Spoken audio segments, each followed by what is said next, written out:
Hi friends. 3 to 3 லட்சத்துக்குள்ள ஒரு சிறந்த used Karnaugh அது எஸ்பிரஸோ கார் தான்.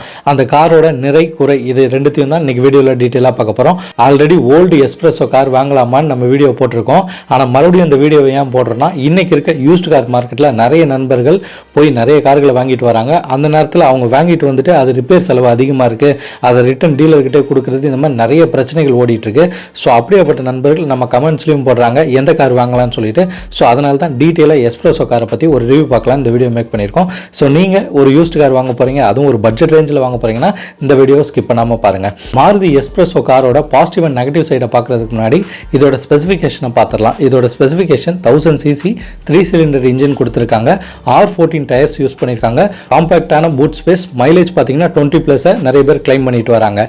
இப்பேற்பட்ட காரோட பாசிட்டிவ் சைடை பற்றி பார்த்துடலாம். பாசிட்டிவில் நம்ம முதலாக சொல்ல போகிறது இன்றைக்கி இருக்கும் பட்ஜெட் தாங்க. யூஸ்டு மார்க்கெட் விலையோ கொஞ்சம் கொஞ்சமாக புது கார்கள் ரேஞ்சுக்கு ஏறிட்டு போகுது. இந்த நேரத்தில் நிறைய நண்பர்கள் போய் யூஸ்டு மார்க்கெட்டில் சர்ச் பண்ணி எடுக்கிற கார் பார்த்தீங்கன்னா ஷிஃப்டாக இருக்குது. இந்த ஷிஃப்ட் காரை பொறுத்த வரைக்கும் உங்களுக்கு 4.5, 4.45, 5.5 வரைக்கும் வந்துருச்சு.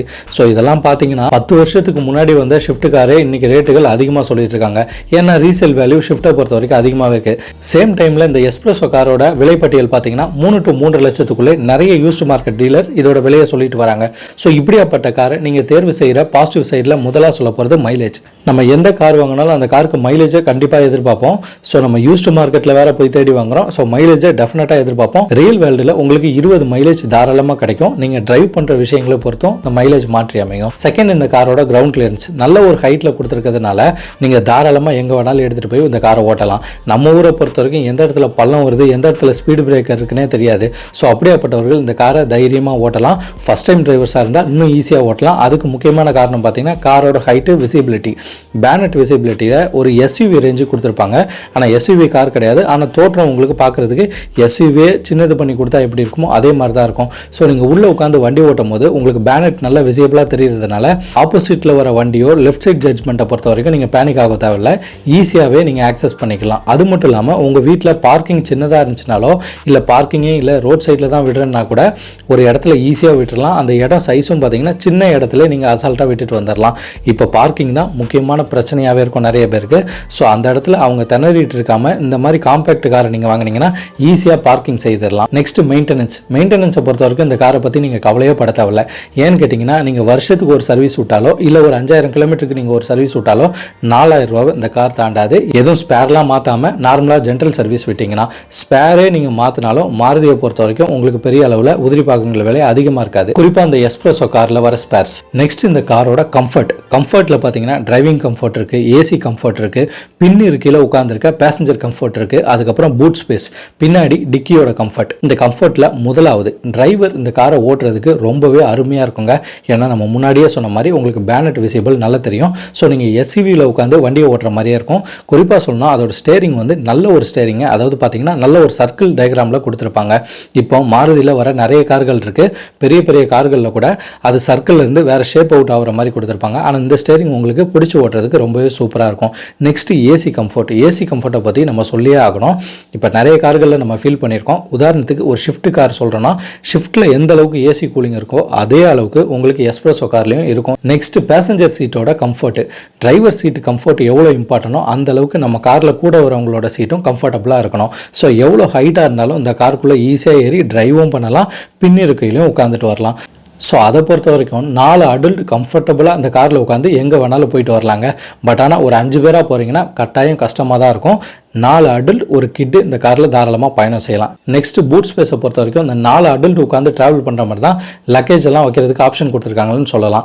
ஏன்னு கேட்டிங்கன்னா இந்த சின்ன காம்பேக்டான காரில் இவ்வளோ பூட் ஸ்பேஸ் கொடுக்குறதே ஒரு பெரிய விஷயம் தான். இப்போ நெகட்டிவ் சைடை பற்றி பார்த்துடலாம். நெகட்டிவில் ஃபஸ்ட்டு பாயிண்டாக நம்ம சொல்ல போகிறது சேஃப்டி ரேட்டிங் தான். சேஃப்டி ரேட்டிங்கை பற்றி நம்மளுக்கு பெரிதளவில் உடன்பாடு கிடையாது. ஏன்னு கேட்டிங்கன்னா அது எல்லாமே 1 ஸ்டார் 5 ஸ்டார்னு ஒவ்வொரு ஸ்டாரை போட்டுட்டு இருக்காங்க. ஆனால் இந்த கார் பொறுத்த வரைக்கும் 1 ஸ்டார் தான் வாங்கியிருக்கு. சேஃப்டி ரொம்ப ப்ரையாரிட்டியான விஷயம் தான். ஆனால் சேஃப்டி ஃபியூச்சர்ஸை மட்டும் வச்சு ஒரு காரை தேர்ந்தெடுத்தீங்கன்னா அது எந்த அளவுக்கு உங்களுக்கு பயனுள்ளதாக இருக்கும்னு எனக்கு தெரியலைங்க. இந்த காரை பொறுத்த வரைக்கும் சேஃப்டி குறைபாடு ரொம்பவே இருக்குது. இதோட பயன்படுத்தியிருக்க உதிரி பாகங்கள் எல்லாமே அந்தளவுக்கு குவாலிட்டி வந்து கொஞ்சம் கம்மியாக தான் இருக்கும். எதற்காக இந்த குவாலிட்டியை கம்மி பண்ணியிருக்காங்கன்னு கேட்டால் நிறைய பேர் சொல்கிறது என்னென்னா இந்த காரோட மைலேஜை இன்க்ரீஸ் பண்ணுறதுக்காக இந்த காரோட வெயிட்டை ரெடியூஸ் பண்ணியிருக்காங்கன்னு சொல்கிறாங்க. ஆனால் என்னவோ சேஃப்டின்றது நம்ம கையில் தான் இருக்குது, ஓட்டுநரோட கையில் தான் சேஃப்டின்னு இருக்குது.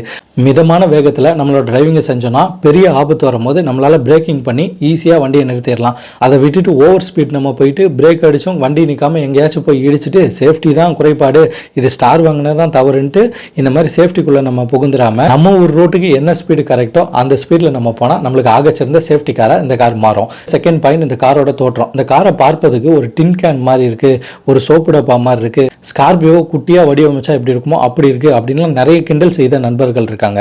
இப்போ நிறைய கார்கள் இருக்குது, ரொம்பவே அழகாக இருக்கும் பார்ப்பதற்கு. ஆனால் அந்த கார்லாம் வாங்கினீங்கன்னா அதுக்கு நம்மளால் பெட்ரோல் போட்டு முடியாது, அது மட்டும் இல்லாமல் மெயின்டெனன்ஸ் செய்து முடியாது, அதுக்கு சர்வீஸ் சென்டர் இருக்காது. சர்வீஸ் சென்டரே இருந்தாலும் அங்கே போய் பெரும் பஞ்சாயத்து தான் நடக்கும். ஸோ அழகு தான் இந்த காரோட பெரிய டிராபேக்.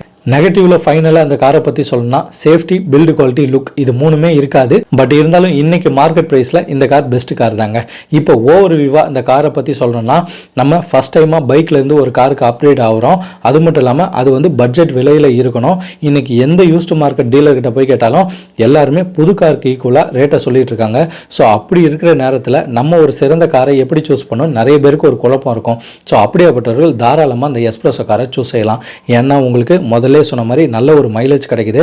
அதாவது 3 சிலிண்டர் இன்ஜின் தான். நீங்கள் 90குள்ளே போகிறதுக்கு உங்களுக்கு இந்த கார் சிறப்பாக இருக்கும். இந்த கார் எடுத்துகிட்டு சிட்டிக்குள்ளே தான் ஓட்ட முடியுமா, ஹைவேஸே போக முடியாதுன்னு கேட்குற நண்பர்களுக்கு பைக் எடுத்துகிட்டு இன்றைய இளைஞர்கள் லடாக் வரைக்கும் போயிட்டு வரும்போது உங்களால் 1000 cc ஒரு காரை வச்சுட்டு போக முடியாதா? இந்த 3 சிலிண்டர் 4 சிலிண்டர்லாம் நிறைய மித்துகள் இருக்குது. 90 காலகட்டத்தில் பார்த்தீங்கன்னா எந்த காருக்குமே பெருசான ஃபியூச்சர்ஸ்லாம் கிடையாது, பர்ஃபார்மன்ஸ்லாம் கிடையாது. இப்போ தான் இந்த சேஃப்டி ரேட்டிங்கும் இந்த பர்ஃபார்மன்ஸும் 3 சிலிண்டர் 4 சிலிண்டரை போகிற மித்தம். நம்மளுக்கு ஓட்டுறதுக்கு பொறுமை வேணும், அவ்வளோ தூரம் நம்ம ட்ரைவ் பண்ணணும், அதுக்கு நம்மளுக்கு கம்ஃபர்டபுளாக இருக்கணும். ஸோ இதெல்லாம் பார்த்து யூஸ்டு மார்க்கெட்டில் ஒரு சிறந்த காரை தேர்வு செய்யணும்னு நினச்சிங்கன்னா இந்த எஸ்ப்ரெஸோ கார் உங்களுக்கு ஆகச்சிறந்த காராக அமையும். ஓகே நண்பர்களே, இதே போன்ற மோட்டார் சார்ந்த செய்திகளை நம்ம சேனல் வாயிலாக தெரிஞ்சு கொள்வதற்கு த மிதுன் ஸ்டோரி சேனலை சப்ஸ்கிரைப் பண்ணுங்கள், ஷேர் பண்ணுங்கள், லைக் பண்ணுங்கள். நீங்கள் பண்ணுற ஒவ்வொரு ஷேர், சப்ஸ்கிரிப்ஷன், லைக்கில் மட்டும்தான் எனக்கு அடுத்தடுத்த வீடியோ போஸ்ட் பண்ணுறதுக்கு உந்துதலாக இருக்குன்றதை எனக்குமே மறந்துடாதீங்க. நான் உங்கள் மிதுன், அடுத்த காணொளியில் சந்திப்போம். பாய்.